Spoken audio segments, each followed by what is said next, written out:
은혜로운 찬양 참 감사합니다. 예배가 참 좋은 것 같습니다. 저만 그렇게 느끼는 것 같네요.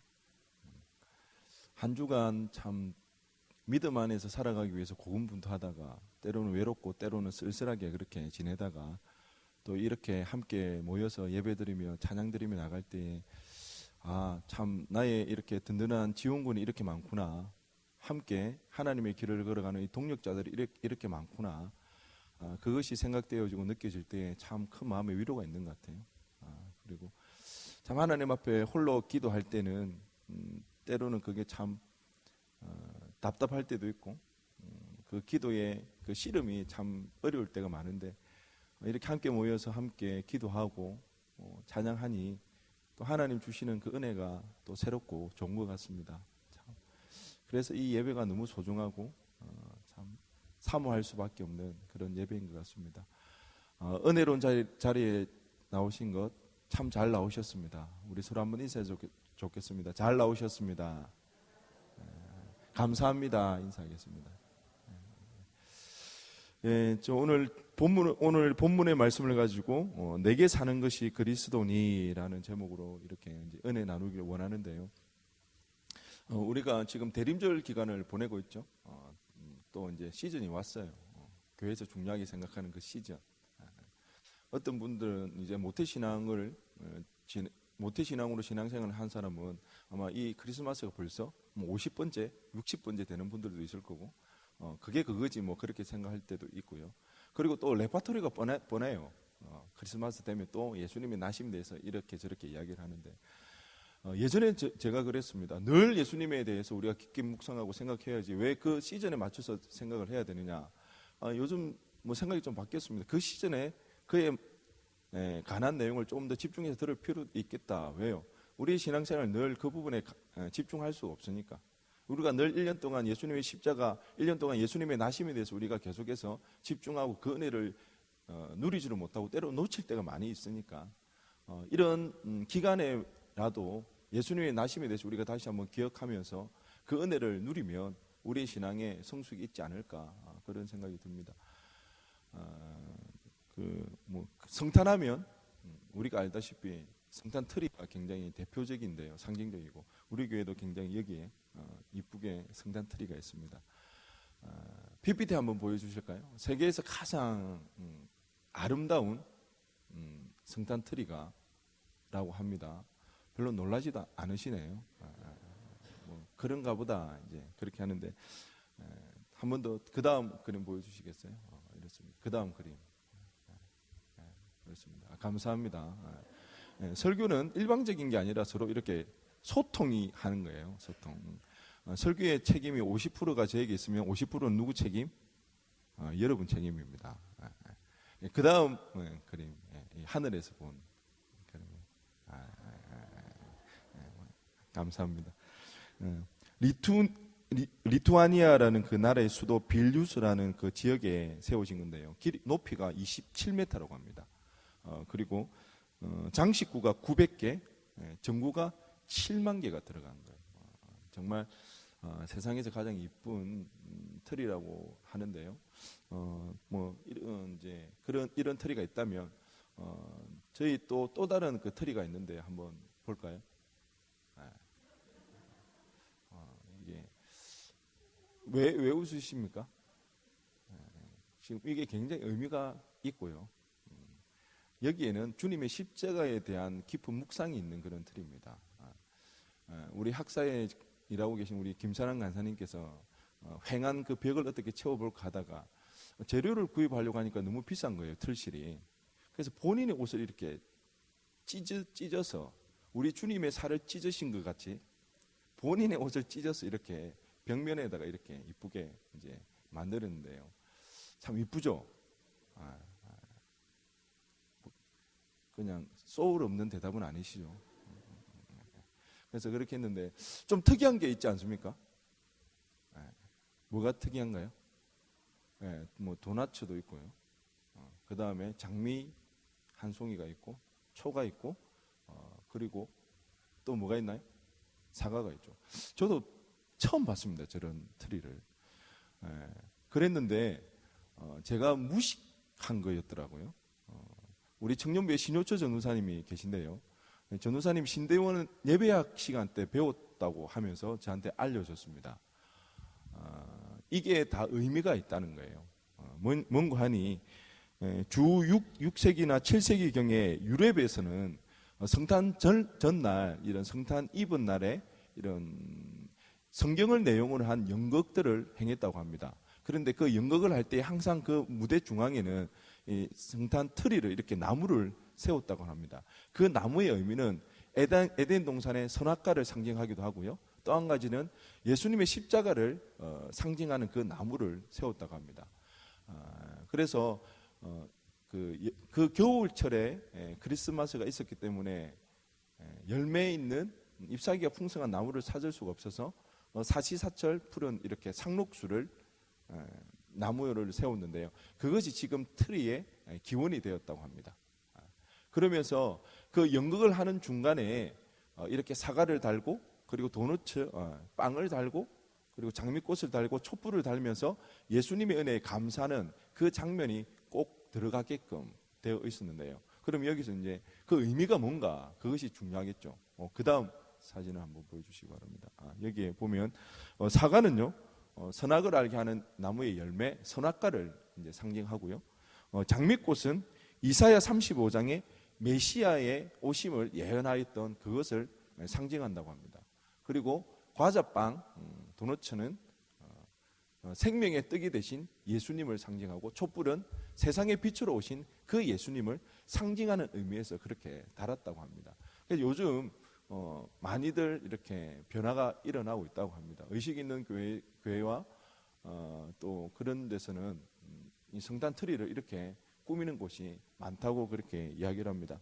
제가 다른 거는 다 이해가 되는데 장미꽃은 왜 예수님의 메시아 오심과 무슨 관계가 있을까 하고 잘 이렇게 선뜻 이해가 안 되더라고요. 그래서 제가 고심을 하다가 장미꽃의 꽃말이 뭔가 이렇게 찾아봤더니 그 꽃말이 애정, 사랑의 사자, 행복한 사랑, 이렇게 나와 있더라고요. 그러니까 사랑의 사도로서 사랑의 메신저로서 오신 그 예수님에 대한 그 메시아에 대한 상징을 장미꽃으로 하지 않았나, 그런 생각이 되었습니다. 이런 트리가 요즘에 등장하는 것은 아마도 의미가 있을 거예요. 뭔가 하니 이미도 성탄이 세상에 빼앗겨 버렸다는 거죠. 더 이상 교회의 문화만이 아니라 도리어 세상에서 더 거창하게 이렇게 성탄을 보내고 있는데요. 거기에는 진정한 의미가 많이 퇴색해버리고 빼앗겨버렸죠. 그러니까 이런 트리 장식을 통해서라도 성탄의 본래적인 의미를 찾자는 그런 의미가 아마 담겨 있을 거라고 생각합니다. 그러면 우리가 생각해야 될 것은, 그러면 우리가 성탄의 본래적인 의미를 찾으려고 하면 무엇을 어떻게 찾아야 되는가 생각해 볼 필요가 있다는 거죠. 우리 자녀들이 말썽을 피우고 쏙을 썩을 때를 보면 문제가 어디 있습니까? 자신의 본분을, 학상의 본분을 다하지 않을 때, 또 하나는 자녀된 도리를 온전히 해가지 않을 때에 부모의 쏙을 썩이고 문제를 일으킨다는 거죠. 우리 역시 마찬가지라는 거죠.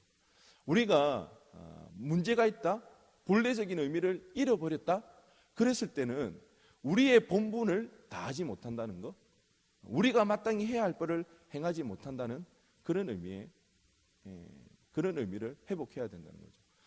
이미 세상의 지탄의 대상이 되어진 것은 기정사실이죠. 왜 그럴까요? 그리스도인의 신분으로서의 그 역할을 제대로 감당하지 못하고 하나님의 자녀된 백성으로서의 그 도리를 온전히 행하지 못하기 때문에 지탄의 대상이 되어지는 것 같아요. 복음이라는 게 무엇일까요? 복음이라는 게 선뜻 이해가 될까요? 아니요. 복음이라는 것은 어떻게 보면 1+1은 3이다, 4다, 5라는 개념이라는데, 그것을 세상 가운데 전하려고 하는데 사람들이 그게 이해가 되겠어요? 머리로 이해돼서 믿어질 수가 없는 그런 복음이라면 누구를 보겠습니까? 우리를 보고 그 복음에 대해서 관심을 가지고 받아들일 텐데, 우리 모습 속에서 신뢰할 만한 것이 없다, 의지할 만한 것이 없다고 그랬을 때에 복음이 전파되지 못하는 것은 너무나도 당연한 결과라는 거죠. 그랬을 때 우리가 그리스도인이라는 신분과 하나님의 자녀된 우리의 도리는 무엇인가? 오늘 우리가 읽었던 본문 12절 말씀을 보면요, 그러므로 나의 사랑하는 자들아, 너희가 나 있을 때뿐 아니라 더욱 지금 나 없을 때에도 항상 복종하여 두렵고 떨림으로 너희 구원을 이루라. 여기서 복종하라는 것은 우리가 알다시피 하나님께 복종하라는 것입니다. 그리고 더 이어서 사도 바울이 간곡하게 부탁하는 것은 빌립보 교회를 향하여서 두렵고 떨림으로 너희 구원을 이루라고 이야기한다는 것입니다. 여기서 우리가 한 가지 생각해요. 구원? 이미 믿음으로써 우리가 구원받은 건 아닌가? 그 구원을 이루기 위해서 내가 해야 할 것이 더 있는가? 내가 더 노력해야 되고 더 애를 써야 구원을 이루어지는가? 이런 부분에 대해 고민이 되어줄 수가 있는데요, 자칫 잘못하면 예수님의 십자가 이외에 나의 노력이 필요할 수도 있다는 그런 잘못된 생각을 할 수가 있는 거죠. 그 의미는 아니라는 것입니다. 사도 바울이 그토록 싸웠던 것들, 유대인들이 예수님의 십자가도 필요하다, 그렇지만 정결 예식과 할례와 같은 그런 우리의 노력도 필요하다, 그래야 우리가 하나님의 백성, 하나님의 자녀 구원받을 수 있다, 그 문제에 대해서 끊임없이 싸움을 해나갔는데요, 이 말씀은 그런 말씀은 아니죠. 우리가 우리의 노력으로, 우리의 열심으로 이 구원을 이루어야 된다, 아니라는 거예요. 이미 그 십자가 은혜 하나만으로 우리는 구원을 온전히 받았다는 것입니다. 그렇다면 두렵고 떨림으로 구원을 이루어 가야 된다는 과연 어떤 의미냐는 것입니다. 이 구원이라는 것은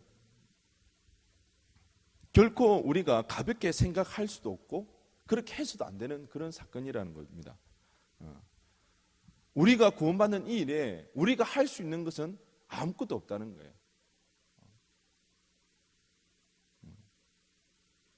그러기에 그렇다고 이 구원을 아무렇게나 쉽게 얻으신 것도 결코 아닙니다. 아무리 우리를 사랑하지만 우리와 같이 된다? 신이 인간이 된다? 여러분, 예수님이 인간의 모습으로 오셨다는 그것에 대해서 여러분 어떤 생각을 가지고 계십니까? 사람들 관계 속에서 사람들이 신을 섬기고 사람들이 사람을 따를 때는 그 사람에게는 뭔가 특별한 재능이 있거나 권세가 있거나 힘이 있을 때 그 사람을 따르거나 아니면 그를 신으로 추앙하고 그 존재를 믿는다는 거죠. 그런데 인간과 같은 모습으로 온다? 사람들이 그 예수님을 따르겠습니까? 예수님을 신이라는 존재로 온전히 믿겠냐고요. 예수님이 인간의 모습으로 오겠다고 결정하실 때는 예수님은 이런 각오까지 했다는 것입니다. 조롱을 감수하겠다. 사람들이 나를 무시하는 것을 내가 감수하겠다. 우리가 나보다 지식이 높거나 나이가 많거나 힘이 있는 사람에게도 안 좋은 소리를 들을 때는 우리가 기분 나쁜데, 나보다 전혀 모진한 사람이 나에 대해서 비방할 때 우리가 그것은 참기가 쉽지 않다는 거예요. 우리 주님 마찬가지입니다. 감히 같은 부류로 생각할 수 없는 인간들 틈에 내려오셔서 그들과 같이 되어지고 그들이 무시하고 그들이 조롱하면 내가 그것까지도 내가 감수하겠다는 그런 주님의 낮아지심으로 이 땅에 오셨다는 겁니다. 그리고는 그 주님께서는 하나님 아버지의 말씀에 온전히 순종하시기 위해서 십자가를 지셨다는 것입니다. 그러기에 우리는 이 구원에 대해서 값싼 은혜로 치부해버리면 안 된다는 거죠. 이미도 벌써 이 값싼 은혜라는 이 단어 자체가, 이 문구 자체가 우리에게 너무 진부해버려졌어요. 너무 많이 들었기 때문에. 그렇지만 우리 삶 속에서, 우리 신앙 속에서 얼마만큼 우리가 이 은혜를 값지게 여기고 있는가 생각해 봐야 한다는 거죠. 아무리 우리 목숨이 위태하다고 해서 자기 목숨 살리자고 남의 목숨을 구할 수가 있겠습니까? 나 살자고 네 목숨을 좀 내어달라고 그렇게 말할 수 있겠습니까? 그럴 수 없잖아요. 우리 주님은 어떻습니까? 우리가 어떻게 할 수도 없는 그 공경상에 최악의 상황 가운데 빠져있는 우리를 보시고는 안타깝게 여기시고 친히 인간이 되어주시고 당신의 생명을 통하여서 우리를 살려주셨다는 것입니다. 이것만큼 크고 놀라운 은혜가 없다는 겁니다. 그렇게 받은 구원이라는 것입니다. 그러기에 만일 우리가 이 구원의 은혜를 진지하게 생각한다면, 그 은혜가 우리 가운데 계속해서 살아있다면, 이 구원의 은혜를 우리는 절대 함부로 아니면 아무렇게나 생각할 수가 없다는 것입니다. 여기 청년들도 있지만 대부분 결혼하시고 자녀를 두셨는데요. 여러분, 자녀를 낳으면 어떻습니까? 옥이야 금이야 그렇게 키우지 않습니까? 혹시나 다칠까봐, 혹시나 잘못된 일이 일어날까봐 노심초사 걱정하고 그 자녀가 잘 되기를 바라는 마음이 부모의 마음이지 않습니까? 절대 그 자녀들을 아무렇게나 함부로 기르지 않습니다. 최선을 다해서 좋은 것을 주고 싶고 그렇습니다. 그래서 간혹 가다가 어린 아이들이 부모님의 냉대와 무관심 속에서 고통받는 그런 사건들이 보게 되어지면 어떻습니까? 마치 우리 아이의 모습이 오버랩되면서 우리 애가 저런 고통 속에 있으면 얼마나 힘들까 하는 생각이 들면서 막 피가 막 거꾸로 솟는 듯한 그런 느낌이 들기도 한다는 거예요. 제가 예전에는 그러지는 않았던 것 같아요. 예전에는요, 그런 일이 있으면 너무 불쌍하다. 저 부모가 어떻게 저렇게 할 수가 있지? 이 정도였어요. 그런데요, 자녀가 생기다 보니까 그 정도로 끝이 안 나더라고요. 그런 아이를 볼 때마다 우리 아이가 생각나면서 마음에 불이 붙는 듯한 그런 느낌이 들더라고요. 실제로 자녀가 생기니까 이전과는 달라지더라고요. 고통받는 그 아이를 보면 그런 마음이 쉽게 지나쳐지지가 않더라는 거죠. 구원 마찬가지이지 않습니까? 구원을 받았다면 이 구원을 어떻게 받았는지, 어떻게 내 삶에 이 구원이 이루어지는지를 우리가 알게 되면 결코 우리는 그 구원에 대해서 함부로 아무렇게나 생각할 수가 없다는 것입니다. 구원받은 사람으로 합당하게 살아가기 위해서 우리는 주의를 기울일 필요가 있다는 겁니다. 그 사랑이 헛되지 않고 그 십자가에 먹칠하지 않도록 우리는 힘을 쏟아야 할 겁니다. 왜요? 우리가 사랑받을 만해서, 구원을 받을 만해서 지금 여기에 있는 것이 아니기 때문입니다. 그 말을 거꾸로 하면 어떻습니까? 우리 가운데는 여전히 부족하고 제약된 모습이 많다는 거예요. 그 모습을 그대로 놔뒀다가는 결국 그 십자가에 대해서 우리가 욕보이게 되는 그 일이 일어나게 되는 것입니다. 믿음으로 구원받았으니 이제 다 됐다, 끝이다, 이렇게 해서는 안 된다는 거죠. 자격 없는 우리가 구원을 받았으면 그에 합당하게 살아가도록 두렵고 떨림으로 구원을 이루어 가야 한다는 겁니다. 그런데 그 구원에 대한 감사와 감격은 없고 우리의 배를 불리고 욕심을 채우기에 급급한 그런 종교로 전락하고 말았다는 겁니다. 우리가 두렵고 떨림으로 구원을 이루어 가야 하는 것에 대해서 고민을 하다가 이 고민 가운데 떠올랐던 성경 인물이 있는데요. 다윗이었습니다. 다윗. 이스라엘 역사 가운데 가장 뛰어난 왕이었으면 두말할 것도 없죠. 누구보다도 하나님을 사랑하고 하나님께 인정받았던 왕이었는데요. 그래서 많은 이스라엘 백성들이 이 다윗 왕을 자랑스러워하고 존경하고 좋아합니다. 저 역시 참 좋아합니다. 하나님의 마음에 합한 자라는 그 말이 참으로 부럽고요. 저도 다윗과 같이 하나님 앞에 그렇게 불림을 받고 싶어서 이 다윗을 참으로 좋아합니다. 그런데 그런 다윗도 우리가 알다시피 100% 온전할 수는 없잖아요. 부족함이 있고요. 그렇게 있는데요. 그 다윗이 전혀 의식하지도 못했고 그 일에 대해 누구 하나 뭐라고 말하는 사람 역시 없었는데요. 외인관이 시대마다 사회마다 서로 용납되어지는 통념들이 있잖아요. 그렇기 때문에 그것은 용인되어지는 문제라는 거죠. 그 중에 하나가 왕으로서 많은 아내를 가지는 일이었습니다. 당시 이웃 나라뿐만 아니라 일반적인 정서로는 그것을 당연하게 생각했다는 거죠.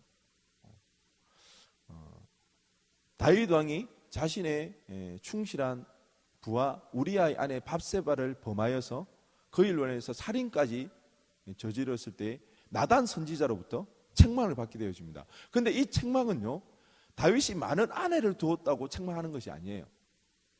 남의 아내를 빼앗고자 살인까지 저지르고 약한 자를 자신의 힘으로 빼앗았다는 그것에 문제 제기를 한다는 거예요.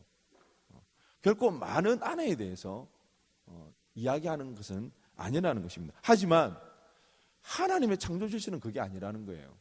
하나님의 창조 질서는 한 남자와 한 여자가 만나서 한 가정을 이루는 게 하나님의 창조 질서입니다. 그렇지만 그 시대는 이 문제에 대해서 무지했습니다. 잘 알지 못했습니다. 그렇기에 하나님도 그 일에 대해서 따로 책망하거나 나무라는 구절이 나오지를 않습니다. 그런데 중요한 것은요, 그렇다 할지라도 하나님의 창조 질서에 어긋나는 일이 있으면 그에 따른 문제는 반드시 어떻게 되는 거예요? 발생하게 된다는 겁니다. 이스라엘 백성이 출애굽하여서 가나안에 이르기 전에 신명기 말씀에 그런 말이 있습니다. 너희들이 하나님을 왕으로 모시고 살아가는 백성이기 때문에 너희에게는 왕이 없다. 그런데 만약에 주변 나라에 하는 행태를 보고 너희들이 왕을 세우고 싶으면 그때 왕은 어떻게 해야 되는지에 대해서 신명기 말씀에 보면 나와 있는데요. 신명기 17장 17절에 보면 이런 말씀이 있습니다. 그에게 아내를 많이 두어, 그라는 것은 왕입니다. 이스라엘에 만약에 왕이 세워지면 왕은 아내를 많이 두어 그의 마음이 미혹되게 하지 말 것이며 자기를 위하여 은금을 많이 쌓지 말 것입니다. 왕이 어떻게 해야 되는지에 대해서 분명히 언급을 하고 있는데요, 이 사실을 모두가 잊어버린 거죠. 망각해버리고 말았다는 것입니다. 그렇기 때문에 이 무지 속에서 하나님의 창조 질서를 위반했을 때 다윗에게도 어려움이 발생하게 되었습니다. 다윗 왕이 참 어려운 시간들을 많이 보냈죠. 사울은 천천히요, 다윗은 만만이라는 그 소리를 통해서 그때부터 도망자 신세가 되어지는데요, 다윗은 한 번도 자기가 왕이 되고 싶다고 한 적도 없는데 기름 부음을 받고 그 이후로부터 도망자 신세, 어려운 시간들을 보내줍니다. 그렇지만 다윗 인생에서 가장 급박하고 절체절명의 위기의 시기라고 하면 사울에게 도망을 다지는 그 시기가 아니라 바로 자신의 아들 압살롬의 반역을 통한 때가 가장 위기였을 때입니다. 그 상황에서 결국에는 하나님의 은혜로 그 압살롬의 계략이 저지를 당하여서 다윗이 다시 회복하게 되어지는데요, 그런데 이때 참으로 비참한 일이 발생하게 되어집니다. 자신의 아들 압살롬이 어떻게 되어집니까? 결국 죽잖아요. 그래서 다윗이 압살롬아 압살롬아 나의 사랑하는 압살롬아 하면서 슬퍼하고 있었던 거예요. 그런데 이스라엘 백성은 어때요? 다윗 왕을 따랐던 수많은 무리들과 수많은 군사들은 이제 자신들이 다시 자신의 나라를 찾았다는 그 기쁨 가운데 포효하고 싶고 그 기쁨을 나누고 싶고 축하를 하고 싶은데 왕이 어떻게 하고 있어요? 슬픔에 잠겨 있다는 거예요. 그랬을 때 요압이라는 다윗의 장수는 이렇게 이야기합니다.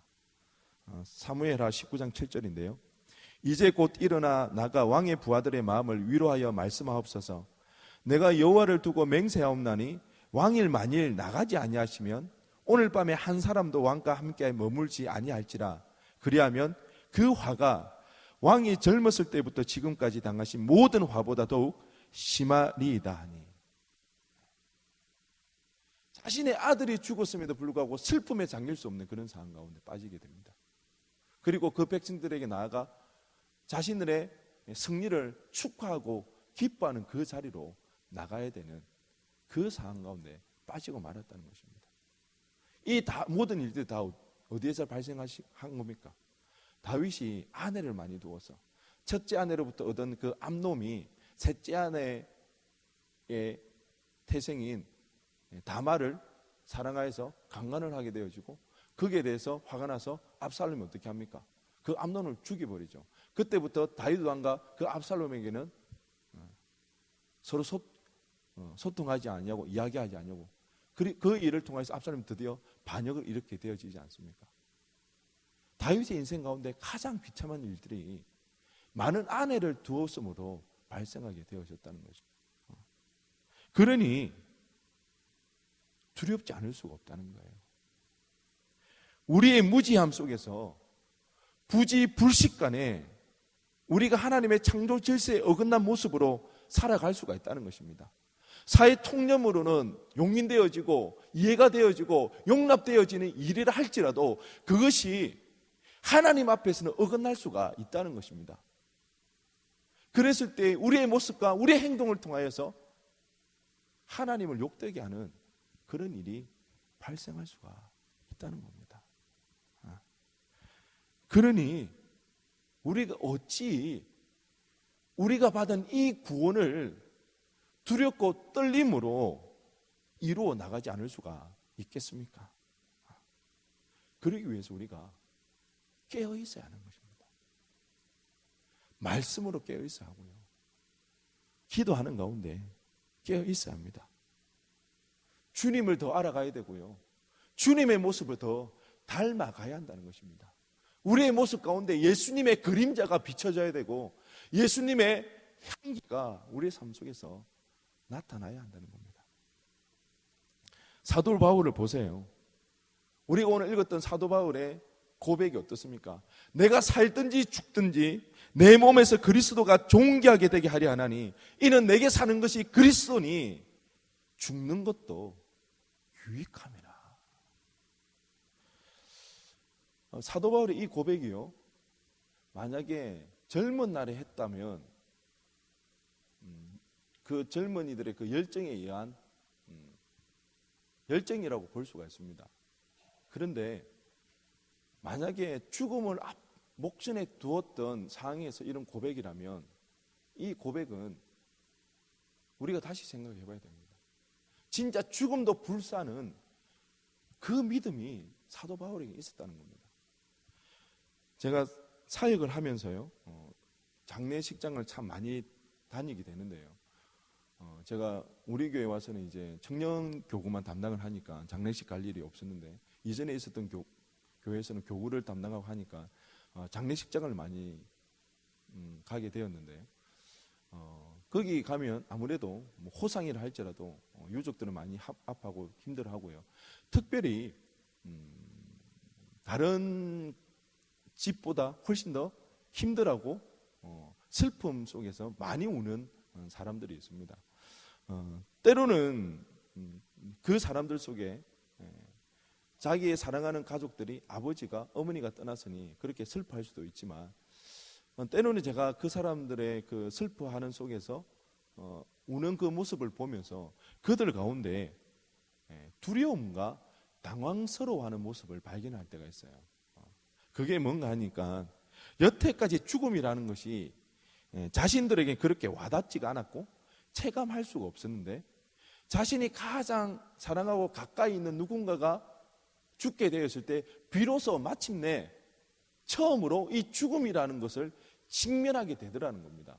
처음으로 그 죽음의 공포를 느끼게 되더라는 것입니다. 그랬을 때에 그 죽음의 공포 앞에서 두려워하기도 하고요, 그 죽음의 공포 앞에서 한 번도 겪어보지 못했던 그 두려움 속에서 당황하는 그런 모습을 그들의 울고 있는 슬픔 속에서 종종 볼 때가 있습니다.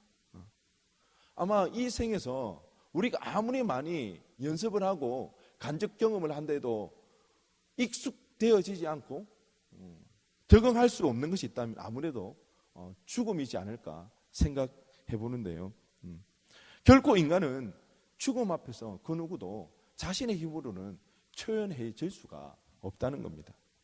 그런데 지금 사도 바울의 모습이 어떻습니까?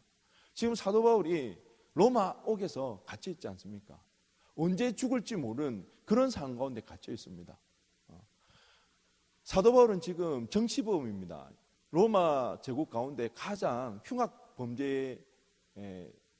범죄인 중에 한 명입니다. 그렇기 때문에 그런 범죄인에게는 로마 군인이 4명이 달라붙어 있습니다. 사도 바울의 양옆에 한 사람씩 있어가지고 양팔에 쇠사슬을 묶고 그 군인들이 그 쇠사슬을 자신들의 팔에 묶고 같이 있습니다. 그리고 또 2명은 옥 앞에서 감시를 하고 있습니다. 이렇게 24시간 4교대로 돌아갑니다.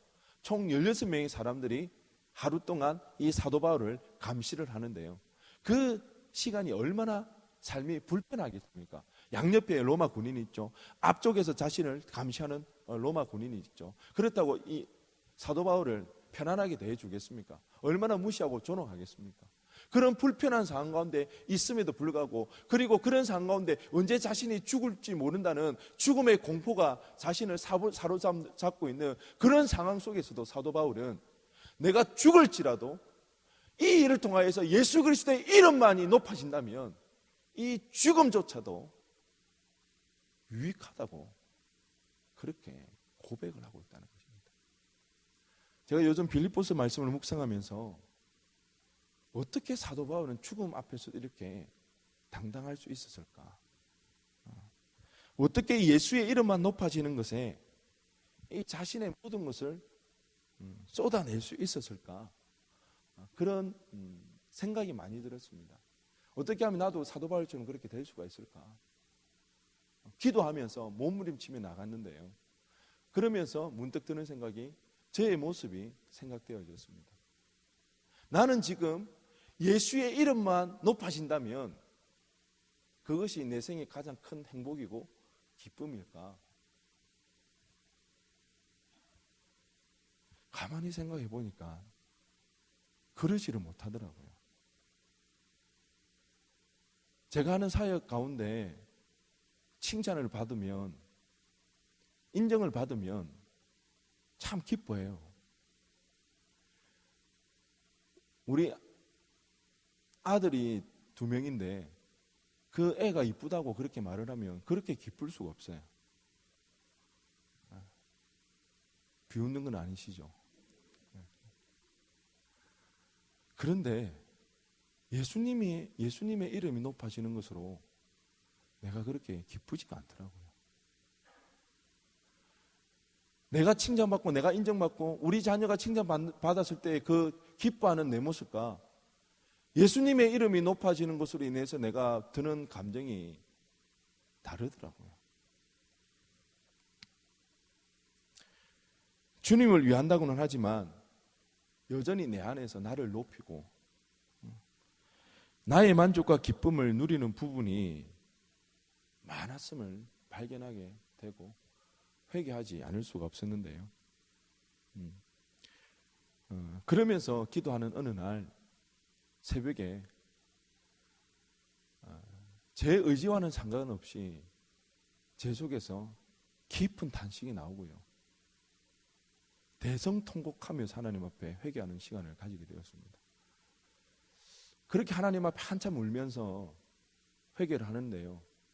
마치 제 심정이 나는 절대 주님을 부인하지 않는다고, 그럴 리가 없다고 그렇게 자신만만했던 베드로가 닭이 2번 울고서 자신이 그 계집 여자아이의 그 말에 주님을 배반한 것을 깨닫고는 그 허탈해하는 그 베드로의 그 심정이 이러지 않았을까? 그런 생각이 들더라고요. 그러면서 제가 드는 생각이 과연 나는 그동안 누구를 섬기고 있었는가? 주님, 당신은 누구십니까? 그런 질문이 제 안에서 생겼는데 그때 사도 바울이 생각났습니다. 다메섹 도상에서 자신의 열심을 가지고 예수만 믿는 무리를 잡으러 갈 때에 그 다메섹 도상에서 예수님께서 빛으로, 밝은 빛으로 사도 바울을 만나 주시면서 그때 사도 바울이 눈이 멀어지면서 사도 바울이 주님께 묻지 않습니까? 당신은 누구십니까?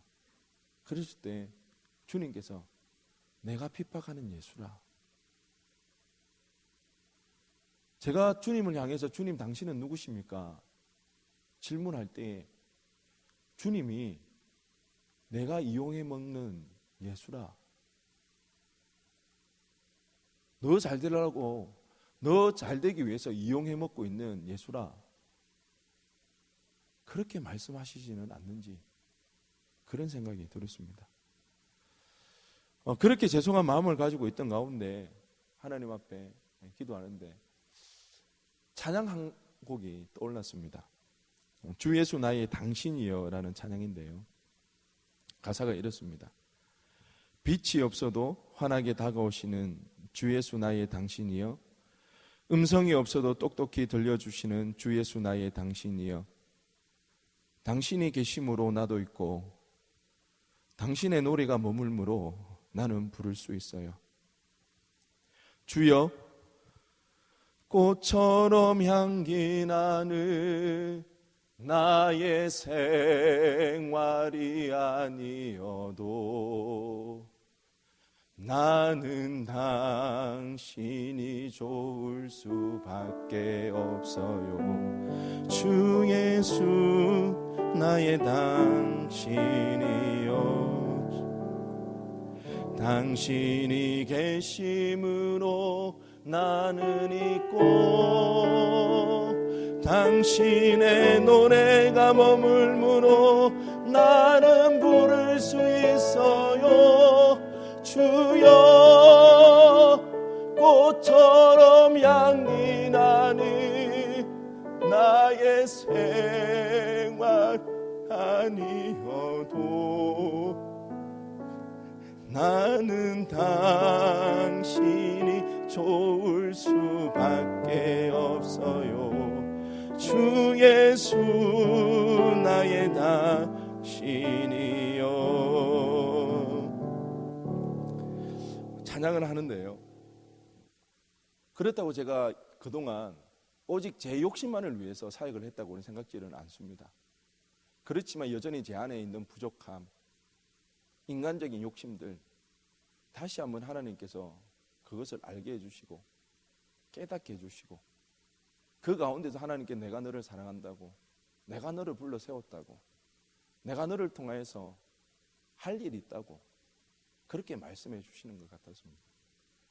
참으로 은혜라고 생각이 되었습니다.